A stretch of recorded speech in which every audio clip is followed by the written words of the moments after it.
This is for our project on thrust vector controlling. Over here we have a gimbal. We made it out of VEX parts. It's almost like a first prototype. We have two axes of movement. Here's the outer box and the inner box, and they move respectively. This is just for counterweight, but any position along this plane is attained using this. And then over here is an IMU sensor, inertial measurement unit sensor.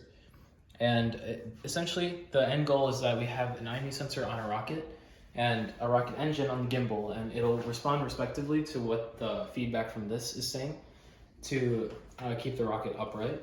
That's the end goal. It's like a corrective system. And we programmed it using VEX Pros for now. We can post code at some other time, but an important part of this, though, that I won't get into too much detail right now, is the PID control system we're using. So we're using this for the speeds of the two motors, just for accuracy right now, but it's not honestly that important given some of the physical limitations of this system. For example, VEX parts do have lots of motor slack, and this is bound to happen, but as we transition to Arduino, there will be less issues like that. We'll use servo motors, better parts, better results, etc. And I'm just going to give you guys a test run of what we have right now.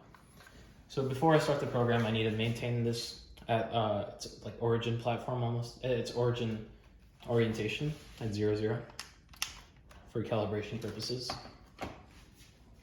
So now over here, you can see values being returned of the pitch and roll aspects of the IMU sensor, as well as the encoders of the motors are at 0, 0, which basically says it's in its original state.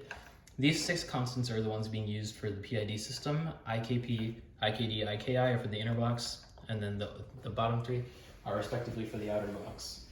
And here is just what I mean with like the respective movement. So we have roll on this axis, and you can see the gimbal moving respectively, and then pitch is on this axis.